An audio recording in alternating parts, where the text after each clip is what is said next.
오늘도 반갑습니다, 여러분. 여러분이 계셔서 말씀을 전하는 저의 마음이 얼마나 기쁜지 모르겠습니다. 오늘은 열왕기상 12장입니다. 성경은 솔로몬이 40년 동안 나라를 통치했다고 기록하고 있고 그의 아들 르호보암이 뒤를 이어 왕위를 계승했다고 소개하고 있습니다. 자, 그렇다면 르호보암 시대에는 어떠했을까요?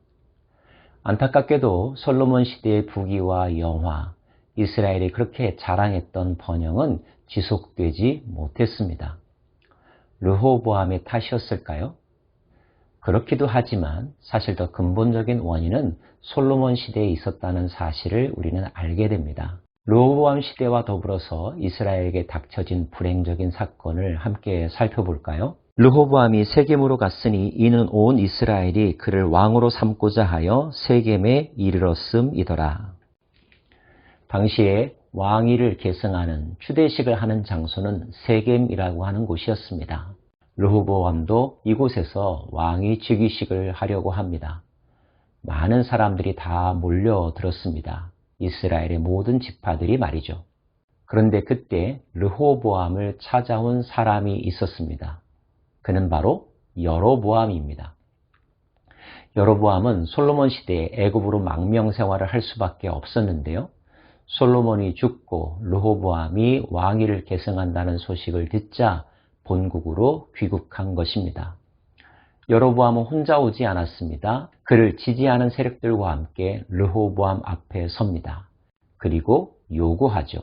여로보암과 이스라엘의 온 회중이 와서 르호보암에게 말하여 이르되 왕의 아버지가 우리의 멍에를 무겁게 하였으나 왕은 이제 왕의 아버지가 우리에게 시킨 고역과 매운 무거운 멍에를 가볍게 하소서. 그리하시면 우리가 왕을 섬기겠나이다.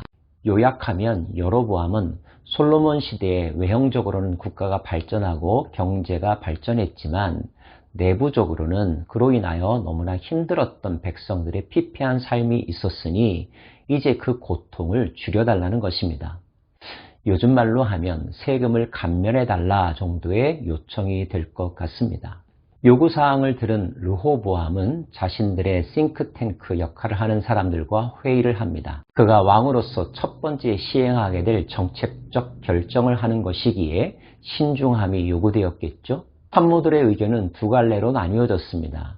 한 그룹은 그동안 백성들이 많이 힘들었으니 백성들의 짐을 덜어주는 것이 마땅하다라고 하는 것이었고, 또 다른 편의 의견은 첫 정책에서 백성들에게 끌려가는 모양새를 갖추게 되면 당신의 리더십을 발휘하기가 계속하여 어려워지니 강력한 리더십을 보여주어야 한다는 의견이었습니다. 솔로몬 시대를 잘 알았던 원로 그룹은 유화책을 제안하였고, 르호보암과 같은 세대의 참모진들은 강경책을 제안하였습니다.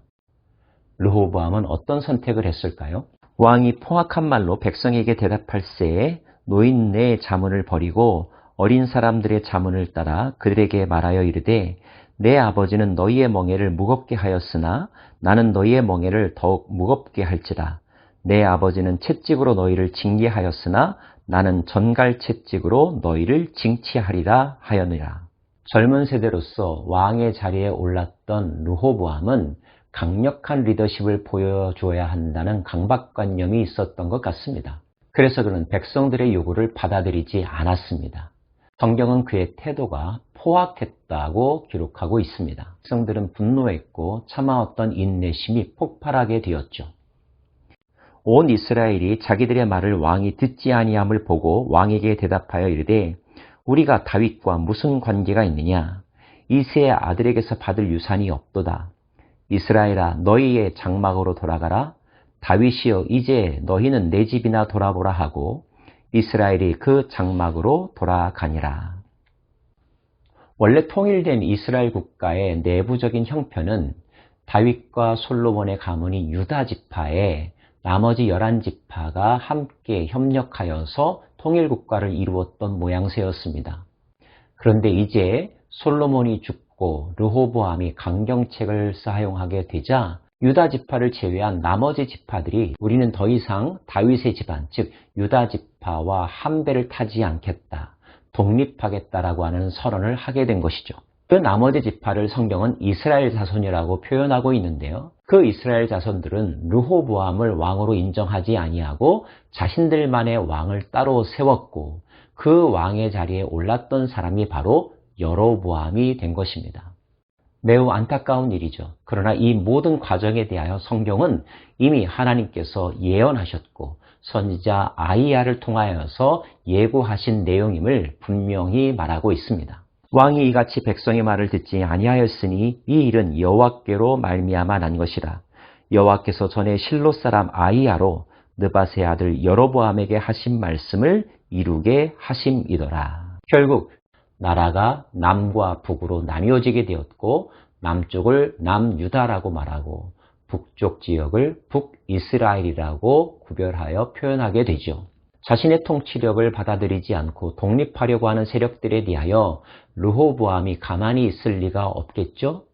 르호보암은 힘으로 그들을 진압하려고 합니다. 내전이 일어날 상황에 직면하게 된 것입니다. 그러나 성경은 하나님께서 이를 말리셨음을 우리들에게 소개해주고 있습니다. 여호와의 말씀이 너희는 올라가지 말라. 너희 형제 이스라엘 자손과 싸우지 말고 각기 집으로 돌아가라. 이 일이 나로 말미암아 난 것이라 하셨다 하라 하신지라. 그들이 여호와의 말씀을 듣고 그 말씀을 따라 돌아갔더라. 원치 않는 상황의 발생이지만 결국 이것이 하나님의 뜻임을 받아들여야만 한다는 것이 당시 사람들의 인식이었습니다. 결국 전쟁은 피하게 되었죠. 하지만 안타깝게도 나라는 둘로 나뉘어지게 되었습니다. 우리는 이 대목에서 또 깊이 묵상하게 됩니다. 그리고 솔로몬 시대의 리더십에 대해서도 다시 한번 재평가하게 됩니다. 겉으로는 화려했습니다. 모든 것이 잘 되는 것 같았습니다. 건축물들이 높이 올라가고 경제 지표가 좋게 되자 사람들은 모두 다 행복할 거라고 생각했습니다. 성경을 읽는 우리들도 그렇게 생각했으니까요. 하지만 그런 현상 속에서 우리가 놓치고 있었던 것이 있었습니다. 그런 찬란한 이면에 눈물을 흘리며 함께 참여하지 못하고 혜택을 누리지 못하고 고생하며 피눈물을 흘려야만 했던 백성들의 수고가 있었다는 것이죠. 솔로몬의 가장 큰 약점은 가난한 자들의 눈물과 아픔을 읽어내지 못했다는 것입니다. 하나님이 그들과 함께 계셨음에도 말이죠. 이 교훈은 오늘날 우리에게도 반드시 적용되어져야만 합니다. 혹시 모든 것이 잘 되고 있다는 생각에 기분이 업되어 계십니까? 그러나 우리가 좀 더 하나님의 마음을 가진 사람이라면 그러한 기쁨의 자리에 참여하지 못하는 사람들이 있다는 것, 우리의 행복은 누군가의 희생을 바탕으로 하여 이루어진 것일 수도 있다는 것, 그러므로 행복한 우리는 혹시 어디에 있을지도 모르는 불행한 사람들에 대하여 살펴보고 도와주고 함께 나눌 수 있는 하나님의 마음을 품어야 한다는 것, 반드시 기억해야 할 것입니다. 눈을 들어 하늘을 바라보십시오. 그러나 하늘만 바라보지 마십시오. 하나님은 저 하늘에도 계시지만 저 낮은 곳, 누추한 곳, 어두운 곳에도 계시니까 말입니다. 올라가려고만 하지 말고 내려가고 또 내려가서 낮은 곳으로 내려가서 그들과 함께 하시는 하나님의 마음을 헤아리고 하나님의 손과 발이 되어서 그들을 섬기고 그들과 함께 주님이 주시는 평강을 이루어가는 것, 이 또한 믿음의 사람들이 반드시 기억해야 될 영성인 줄로 압니다.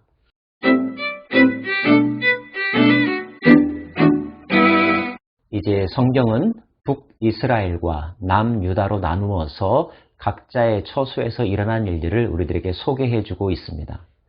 먼저 여로보암은 어떤 정책적 결단을 처음으로 했을까요?